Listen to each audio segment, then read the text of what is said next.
बाबू अमर रहे, अमर और अंधेरे बाबू।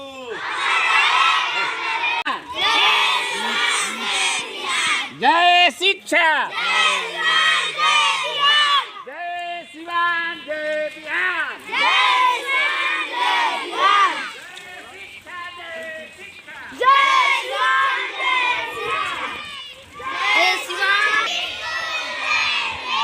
आधी रोटी खाएंगे,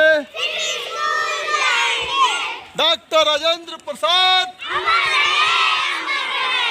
देश रत्न डॉक्टर राजेंद्र प्रसाद।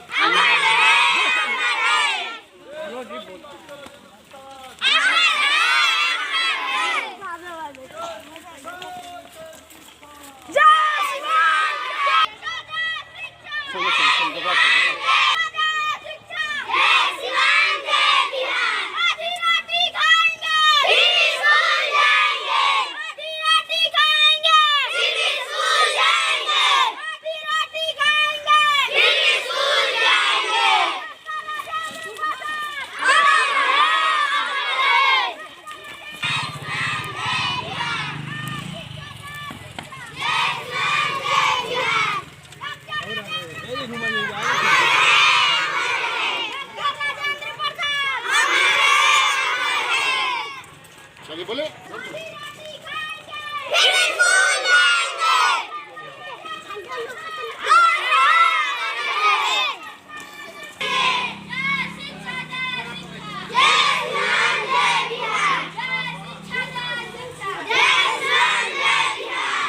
दोनों तरफ हो जाएगा।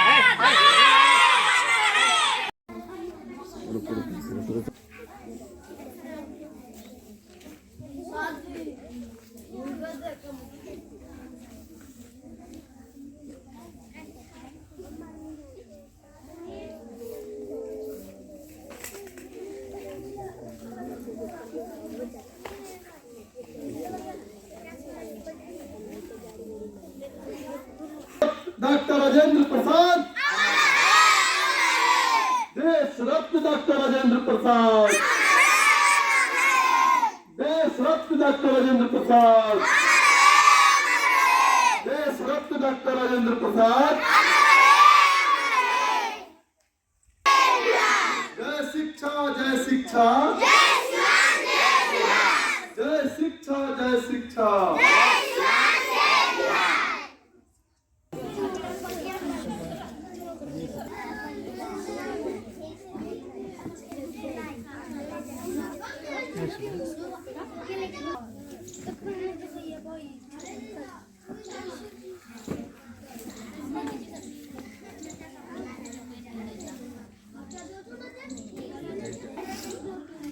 चलिए अभी जाइए।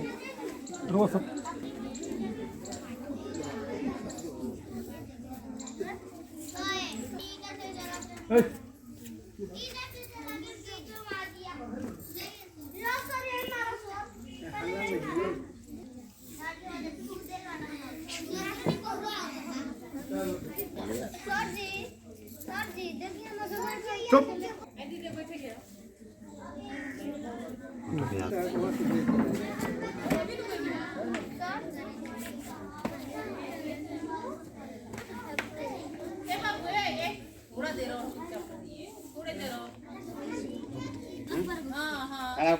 आएगा जाएगा। आओ चलो, एक एक जना जल्दी जल्दी जाओ, जल्दी जल्दी चलते रहिए।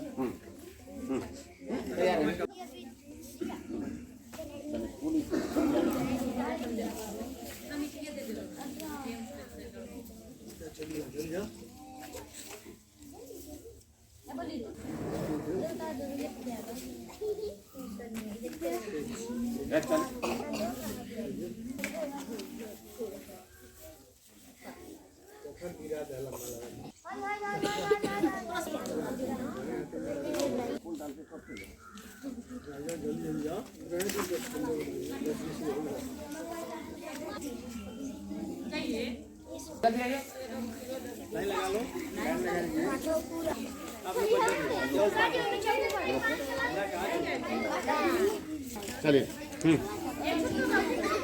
सीधा नहीं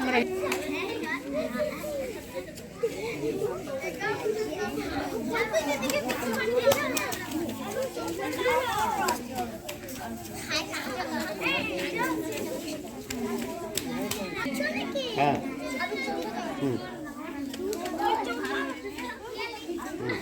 गोड़ लगी है हाँ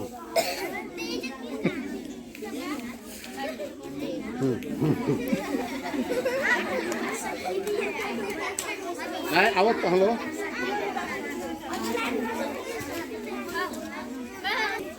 हो गई देश के प्रथम राष्ट्रपति महामहिम स्वर्गीय डॉक्टर राजेंद्र प्रसाद जी के जन्म दिवस पे उन्हीं के उपलक्ष्य में हम लोग राजकीय प्राथमिक विद्यालय छितनपुर प्रखंड जीरादेई जिला सिवान बिहार में उपस्थित होकर उन्हें नमन करते हैं, वंदन करते हैं और उन्हें आज याद करेंगे।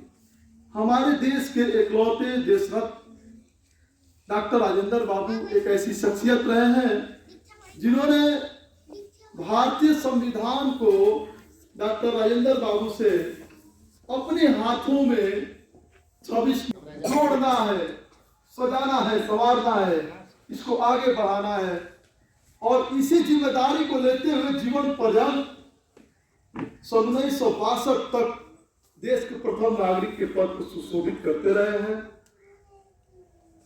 हम उस शख्सियत की सरजमी पे हम लोग का कर्म स्थल है जहां उनकी जन्मस्थली है। कहते हैं कि डॉक्टर राजेंद्र बाबू यहाँ से मात्र 6-7 किलोमीटर की दूरी पे स्थित जो हमारा प्रखंड है जीरादेई, वहीं पर उनका जन्म हुआ था।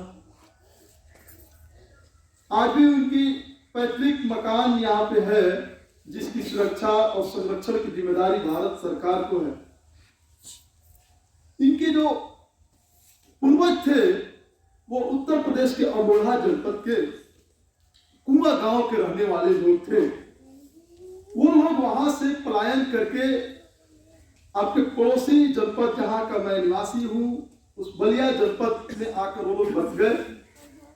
बलिया से उनको रास नहीं आया कि वो लोग आकर जीरादेई में उनके बाबा महेंद्र प्रसाद के बाबा थे ना, वो आकर जीरादेई में बस गए।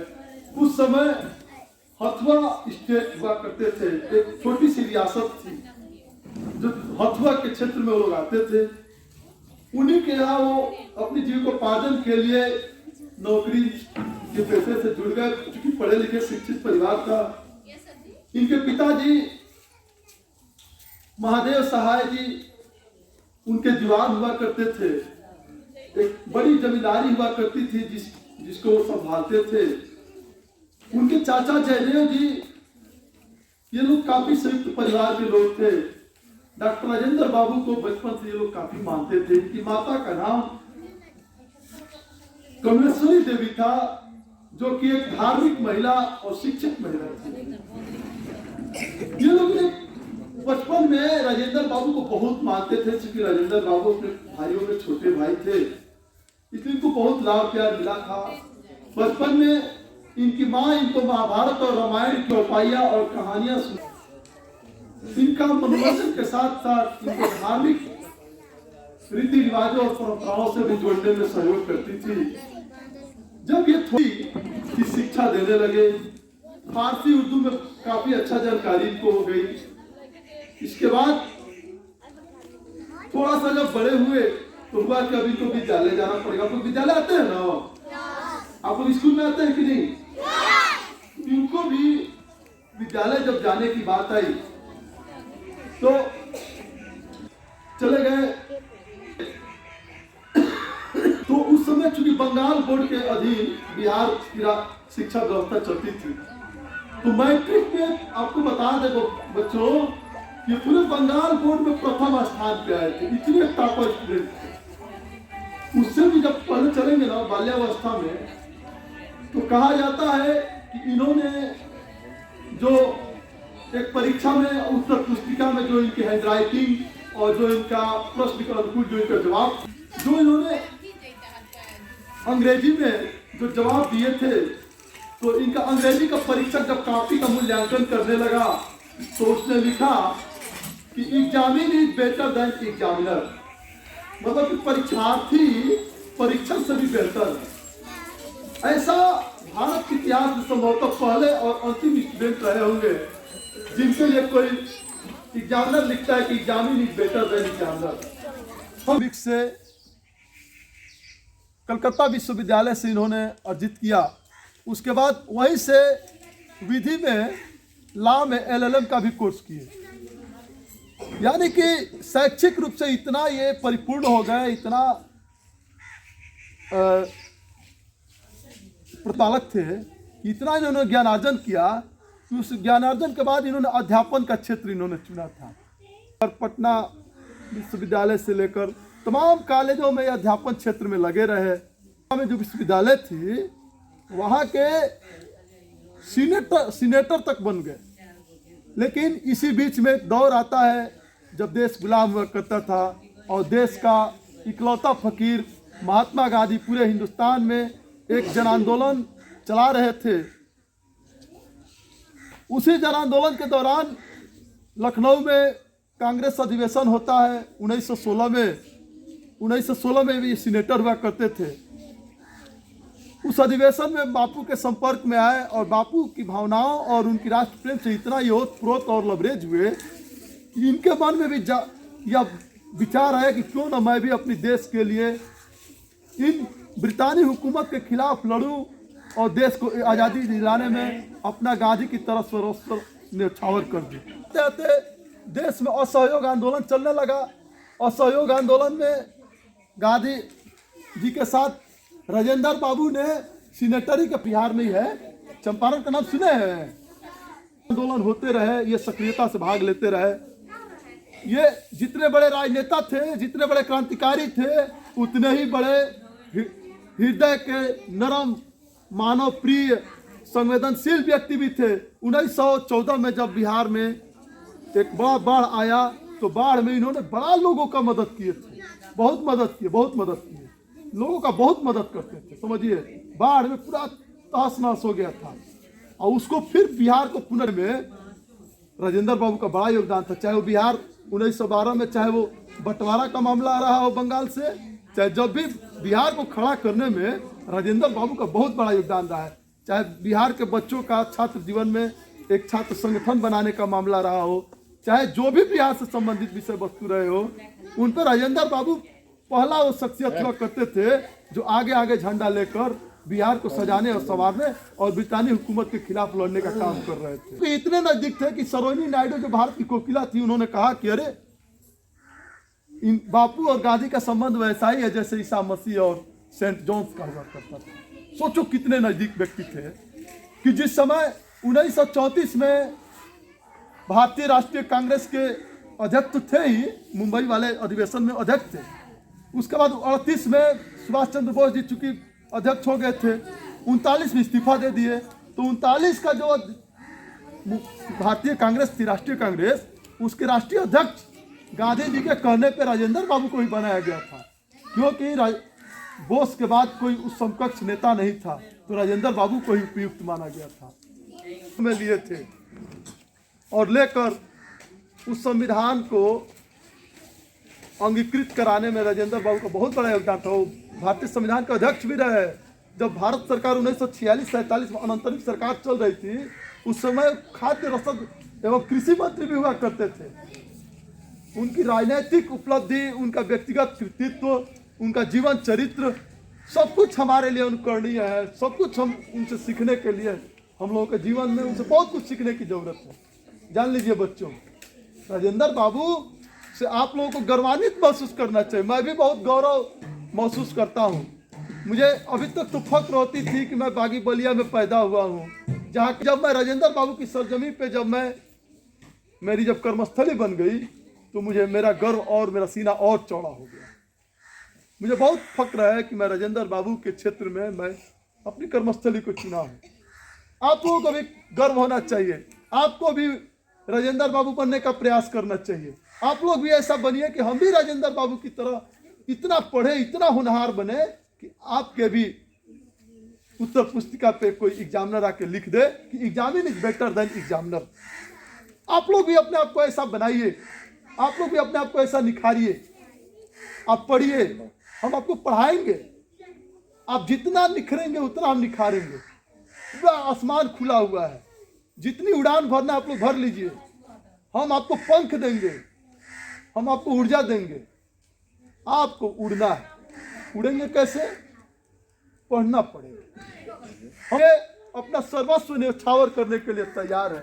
हम चाहते हैं कि इस छितनपुर गांव में सकरापन आपकी तरह एक एक बच्चा राजेंद्र बाबू बने, एक एक बच्चा होनहार बने, जिसकी प्रतिभा, जिसकी कृतित्व पूरी भारत ही नहीं संपूर्ण दुनिया जाने, पूरी दुनिया उनको सैल्यूट करे, आपको भी सैल्यूट करे। बच्चों, बाबू के जो दो बच्चे थे, मृत्युंजय बाबू और एक और धनंजय जी बाबू, उनका जो प्रपौत्र है अशोक जाह्नवी जी, इस समय अमेरिका में अंतर्राष्ट्रीय वैज्ञानिक है। पता है, वो अंतर्राष्ट्रीय वैज्ञानिक है। वो डिसऑर्डर पे साइकोलॉजिस्ट भी है, ठीक है। वो लिथियम पे काम कर रहे हैं, सोडियम कार्बोनेट पे काम कर रहे हैं, बहुत बड़े साइंटिस्ट हैं। और वो हम सुने हैं कि वो जीरादेई में आते हैं जब भी, तो अपनी पैतृक संपत्ति को वो भारत सरकार को सुपुर्द कर दिए हैं कि पुस्तकालय बनाइए, उद्यान बनाइए, खेल का मैदान बनाइए, विद्यालय बनाइए, कुछ भी बनाइए, लेकिन भारत को एक खूबसूरत देश बनाइए। इसके लिए उनके प्रपौत्र भी काम कर रहे हैं, बिना राजनीतिक महत्वाकांक्षा के। राजेंद्र बाबू भी काम करते थे, पूरी ईमानदारी के साथ उनकी प्रपौत्र भी कर रहे हैं। ये अब काफ़ी अच्छा लग रहा है, और इससे ही हमारा बिहार और हमारा देश बदलेगा। ठीक है, हमारा सिवान जनपद का भी गठन हुआ था, सारण से हम लोग अलग होकर। आज ही के दिन सिवान का भी गठन हुआ है, और राजेंद्र बाबू का भी जन्मदिन है, दोनों का जन्मदिन है। खुदीराम बोस का भी आज जन्मदिन है। हमारे देश के जो महान क्रांतिकारी खुदीराम बोस थे, उनका भी आज ही जन्मदिन है। तो आज काफ़ी महत्वपूर्ण दिन है बच्चों। आज आपके देश के प्रथम राष्ट्रपति महामहिम डॉक्टर राजेंद्र बाबू, जो लगभग भारत के कैसे राष्ट्रपति रहे, जिन्होंने दोता के साथ, आज़ादी के साथ, बिना किसी विधायिका, बिना किसी कार्यपालिका के दबाव में आए, स्वतंत्र ढंग से, बिना रबड़ मोहर पैड बने, आज़ादी के साथ उन्होंने अपने शक्ति का, अपने अधिकार का प्रयोग किए हैं। वो राजेंद्र बाबू का आज जयंती है। नमन करते हैं, और हम आप लोगों को आशीर्वचन में पूरा करते हैं कि आप भी पढ़ो, हम भी पढ़ाएंगे, और आप लोग भी राजेंद्र बाबू बनो, और राजेंद्र बाबू को हम लोग याद करेंगे। राजेंद्र बाबू अमर रहे। तो आज भारतीय राजनीति के अकेले अजात शत्रु राजेंद्र बाबू को पुनः नमन करते हुए, पुनः एक बार हम लोग जोर से बोलेंगे, राजेंद्र बाबू अमर रहे, अमर रहे, अमर रहे। अपने ही जिला के, बिहार राज्य के अपने जिला सिवान जिला, आज सिवान जिला ही नहीं, अपने ही प्रखंड जीरादेई प्रखंड के ये महान विभूति का जन्म हुआ था 3 दिसंबर 1884 ईस्वी को। और ये इनकी विद्वता के बारे में जितना भी प्रशंसा की जाए वह बिल्कुल कम होगा, और प्रशंसा चाहे हम जितना भी करें इनकी विद्वता का, कम होगा। ये इतने महान पुरुष थे कि राष्ट्रपति, देश का राष्ट्रपति, प्रथम राष्ट्रपति बनते हुए 1952 से 1967 तक, 1962 तक इन्होंने अपने देश का लगातार राष्ट्रपति के रूप में प्रतिनिधित्व किया। और इनकी कार्यशैली कि राष्ट्र, आपको बता देते हैं, राष्ट्रपति का जो पेमेंट मिलता है उसमें से मात्र अपने लिए 2 रुपया लेते थे, और जितना भी अपने शासनकाल का इनके पास जो पैसा आया सरकार के खजाना, वह सभी गरीब बच्चों, बेटे और बेटियों के शादी में लगाते थे। देश के अंदर बाढ़ आया, उसमें इनका पैसा लगा। ये एकदम माने संत विचारधारा के व्यक्ति थे।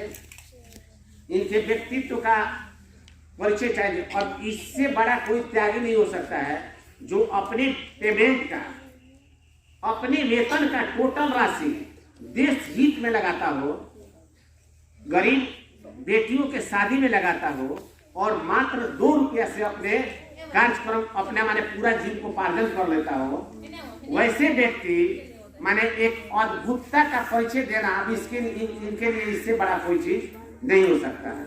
सजा करके और अच्छा बनाना चाहेंगे जिसके बारे में माने हम लोग आप पर प्राउड फील करें। जैसे राजेंद्र बाबू पर जिस तरह से प्राउड फील करते हैं, आप भी इंजीनियर, डॉक्टर, कलेक्टर बन करके और यहाँ एसपी डीएसपी बन करके जाइए, ताकि हम लोग को ये प्राउड फील हो कि हम भी अपने बच्चे को पढ़ाए हैं तो मेरा बच्चा फलाना जगह कलेक्टर है, यहाँ पर डीएम है, यहाँ पर एसपी है, फलाने जिला में जाकर एसपी है, फलाने जगह पर डॉक्टर है, फलाने जगह पर जाकर बहुत बड़ा इंजीनियर है। और तब माने हम लोग का भी सीना चौड़ा होगा। जैसे आज इनके जन्मोत्सव को मनाने पर हम लोग को जैसे खुशी फील हो रही है, उस दिन अगर आप भी अगर अच्छे से अच्छे कर जाते हैं, अच्छा शिक्षा दीक्षा प्राप्त करके और इंजीनियर डॉक्टर है, मेरा बच्चा, मेरा पढ़ाया हुआ बच्चा कलेक्टर बना, एसपी बना, डीएसपी बना, इंजीनियर बना, डॉक्टर बना, दरोगा बना, शिक्षक बने, बहुत माने प्राउड फील होगा। और हम सभी को शुभकामना देंगे कि सभी मेरे बच्चे माने इस तरह का अपने आप में प्रतिभा लाइए, ताकि आप राजेंद्र बाबू के धरती पर राजेंद्र बाबू के नाम को और 4 चांद लगाइए। अपने प्रतिभाओं से उनके नाम में और 4 चांद लगाइए और आपके परिचय से राजेंद्र बाबू का भी परिचय हो। हम लोग कभी राजेंद्र बाबू का जो परिचय देते हैं, आप वैसा विद्वान बनिए कि उनका भी, उन्हीं के नाम के जैसा आपका भी गुणगान हो और सारे लोग जाने। ये बहुत सारी शुभकामनाएं आप लोगों को। और साथ ही आप लोग को एक चीज और बता देते हैं, दिवस पर ही इनके जन्म दिवस पर सीवान जिला को सीवान जिला का स्थापना दिवस मनाया जाता है। सीवान जिला पहले जो था सीवान जिला पहले क्या था? सारण जिला के नाम से जाना जाता था। सारण जिला, जिसको अभी हम छात्रा कहते हैं, वह सारण जिला। सारण जिला में 3 जिला थे समाई। कौन कौन? छपरा, सीवान और गोपालगंज। कौन कौन? सीवान और गोपालगंज। पहले ये तीनों जिला मिला करके एक ही जिला सारण जिला के नाम से जाना जाता था। लेकिन ये 3 दिसंबर 1972 अपना पूरा अस्तित्व में आ गया और एक जिला के रूप में अपने अलग माने एक सारण जिला से छपरा, सीवान और गोपालगंज बना। इसी माने दिवस के दिन 46वां जो है ना, अभी 46वां इसका हम लोग क्या मना रहे हैं? स्थापना दिवस। अरे वर्षगांठ अपने कितना 46वां वर्षगांठ मनाया जा रहा है सीवान जिला में। और आप सभी लोग के साथ अब अपने वाणी को विश्राम देते हुए आप सब अच्छा करें। और एक बार हम आपको बोलेंगे कि आप जरा सा इनके नाम पर एक बार जोर से जयकार मनाएंगे। जय शिक्षा जय शिक्षा जय बिहार, जय शिक्षा जय बिहार। प्रसाद, डॉक्टर राजेंद्र प्रसाद, देश के प्रथम राष्ट्रपति, डॉक्टर राजेंद्र प्रसाद।